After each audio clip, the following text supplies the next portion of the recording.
Olá, sejam bem-vindos ao meu canal. Hoje eu vou falar sobre o conceito básico da anatomia humana. Se você é novo por aqui, não se esqueça de se inscrever e clicar no sininho para receber notificações sobre novos vídeos. Anatomia humana. O que é a anatomia? É uma ciência que estuda a estrutura e a forma do corpo humano, que pode se dividir em três: os conjuntos dos sistemas, né, que a gente tem o sistema urinário, digestivo, respiratório, o órgão em sua maneira individual, as estruturas musculoesqueléticas, que são os ossos e a musculatura. Compreender a anatomia humana é importante para entender o funcionamento do nosso organismo.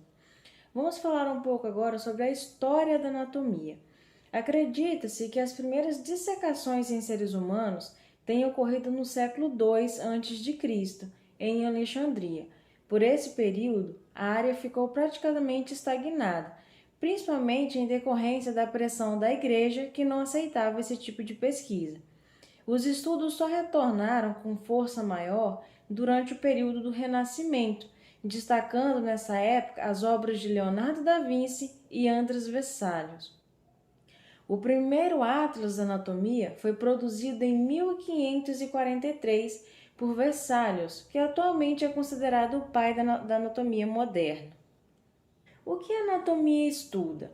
A anatomia analisa como as estruturas do corpo podem ser formadas, que é de três maneiras: pela genética, que é alterações cromossômicas que passam aos descendentes, né? Que é de pai para filho, até mesmo às vezes da parte dos avós; pelo ambiente, que são doenças ali que você pode adquirir no ambiente que você se encontra; e pelo tempo, né, que são as modificações da vida da infância até a velhice.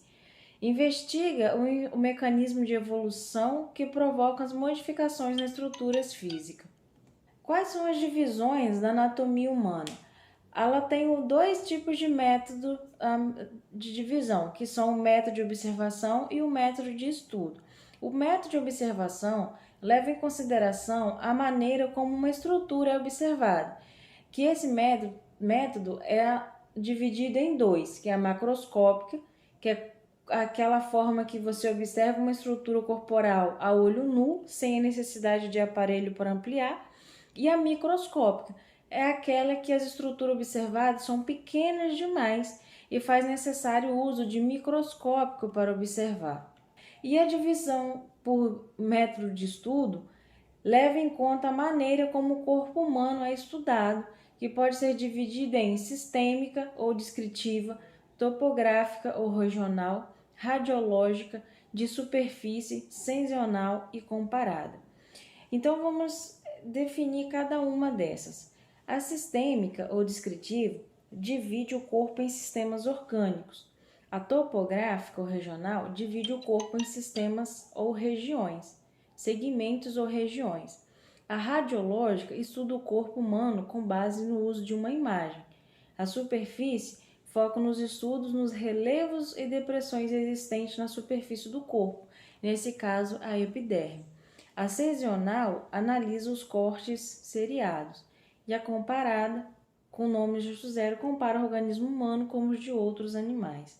Quais são os tipos de posição anatômica? A posição anatômica ela é em pé, numa postura ereta, com face voltada para frente e o olhar no horizonte, com os membros superiores estendidos e paralelos ao tronco, com as palmas das mãos voltadas para frente, com os membros inferiores unidos e com os dedos dos pés voltados para frente, assim como vocês podem observar na imagem aqui ao lado.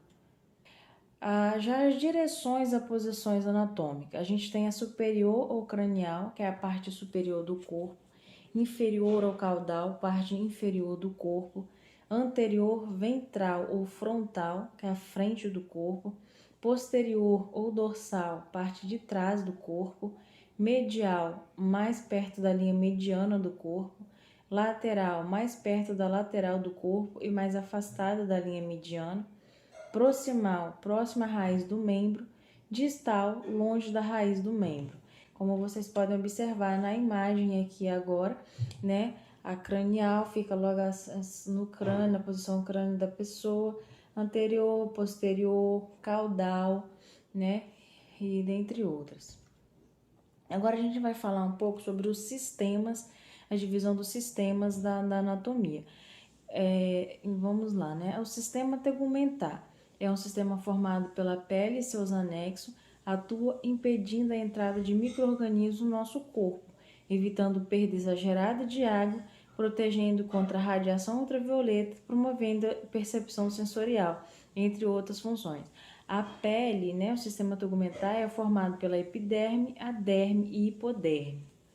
O sistema esquelético é formado pelos ossos, cartilagem e ligamentos. Atua, entre outras funções, auxiliar no movimento do corpo, proteger órgãos internos e armazenar sais minerais produzidos nas células sanguíneas. O sistema muscular é formado pelos músculos e atua, entre muitas funções, na manutenção da postura e realização de movimentos. O sistema cardiovascular é formado por coração e vasos sanguíneos e atua garantindo a distribuição do sangue para várias partes do corpo. O sistema vascular é composto pelo coração, vasos sanguíneos, que são artérias, veias, capilares e etc. Sistema linfático é formado pelos vasos linfáticos e órgãos linfóides. É um importante sistema de drenagem relacionado com a remoção de excesso de líquido, proteína e entre outros materiais dos espaços teciduais. Sistema nervoso. O sistema nervoso pode ser dividido em central e periférico, sendo o primeiro composto por encéfalo e medula espinhal, e o segundo constituído por nervos terminais nervosos e glândulos. O sistema nervoso atua na coordenação e integração dos sistemas orgânicos, e graças a ele que somos capazes de perceber o meio ambiente, interpretar nossas informações e gerar respostas. Como vocês podem ver na imagem aqui ao lado, o sistema nervoso central, né, o aqui de laranjinha, e o sistema nervoso periférico de azul. O sistema endócrino é formado pelo conjunto de glândulas endócrinas do nosso corpo, glândulas que secretam hormônios, liberam hormônios relacionados com diferentes funções que vão desde a regulação do crescimento e desenvolvimento até a reprodução. A gente tem a tireoide, o timo, o pâncreas, o ovário, que tudo é responsável aí no sistema endócrino. Sistema digestório. O sistema digestório tem como principal função garantir a absorção dos nutrientes presentes nos alimentos que consumimos. É formado pela boca, faringe, esôfago, estômago, intestino delgado, intestino grosso e glândulas sensoriais. Sistema respiratório. Garante que o oxigênio chegue até nossos pulmões, nos quais é transferido para o sangue e promove a eliminação dos gases carbônicos do organismo. É constituído por nariz, faringe, laringe, traqueia, brônquios, bronquíolos, alvéolos e pulmões. Sistema urinário.